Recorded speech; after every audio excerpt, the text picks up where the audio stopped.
the military is one profession I always admired.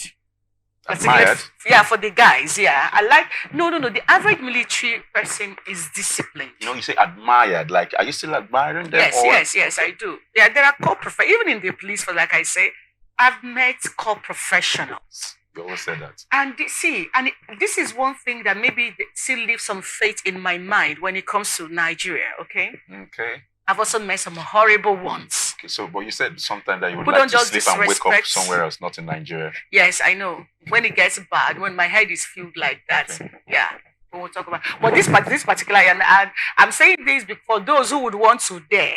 Okay. Because some persons feel like because they have a political godfather. Listen, let me speak pidgin English. You go die. Your political godfather will still become whatever he wants, whether he's going to win or lose. Your history will come to an end. That's true. Nothing will happen. So for the Bayelsa, Imo, and Kogi elections, don't say you were not warned. I know how I've always had this feeling like, oh, this is so harsh. We're having it's an election, it's a civic responsibility. What does it sound like we're going to war? But this is not the first time they are coming with this warning that they have a reliable information that people, and they do this a lot. The way military gap, the camouflage, presenting themselves as military personnel. And at the end of the day, we, the media, because sometimes we not even have the time to investigate properly to know if he's actually police officer. Again, even the police officer, you could think, okay, you saw police officers carrying this during the elections, doing this. How are we even sure that they are the real police officers? If this information is anything to go by, so don't say you were not warned. If you're caught, we'll sit down here and discuss your matter. We'll see that day. Okay. Blowout will still happen. Yeah, that should be a good blowout, discussion if it happens. Okay. Because see, I'm not going to feel pity for anybody. You know that kind of. They will say somebody was killed during the election.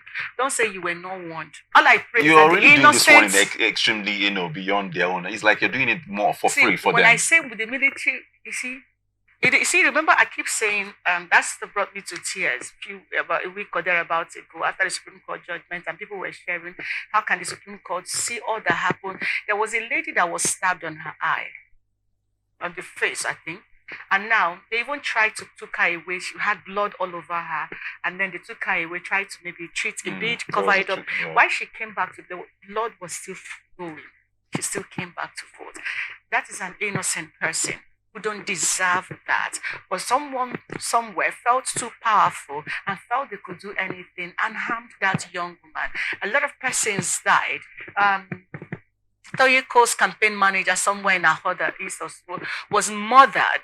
They came, hijacked the guy, took him out. It was so terrible. Like, if you see images of this guy's body, like, I don't know how to put this, but for those who feel like they are out to serve the purpose of their political godfathers, I pray and hope that the military will catch up with them so that no innocent person will be caught off guard in the midst of the fight. That's just what it is. So don't say you were not warned. They are coming for you. Yeah, I when you were talking, I actually definitely knew where you were going to, because in secondary school days in our nature, the driver, he is related to the owner of the school, but the driver, the official driver that was employed to do the work wasn't available. So he took the bus that day and kind of drove the wrong lane, at Onitsha then. That was my first experience of seeing the military actually do things that made me question if these people were actually human beings, So the guy, this is someone that actually deals with students in the school. But that day, I saw a senior staff, being dealt like a frog. He actually did frog jump to the moment where he almost looked like a frog himself. So and they don't have mercy because they expect you to do the right thing.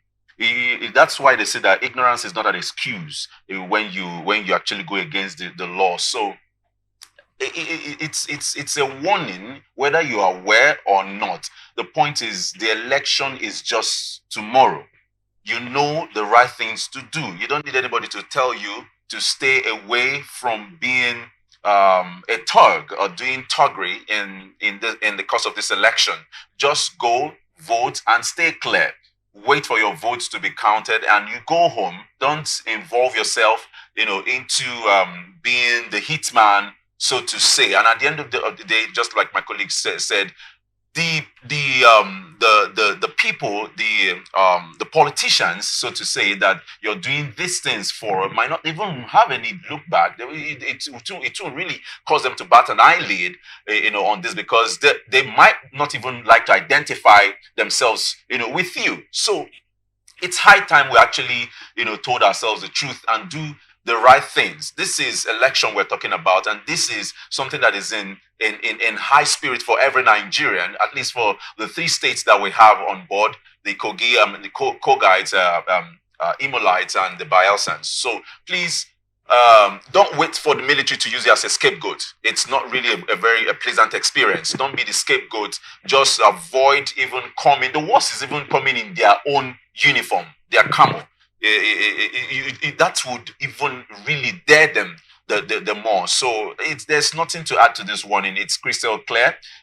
Even without the warning, everybody already you love yourself, so stay out of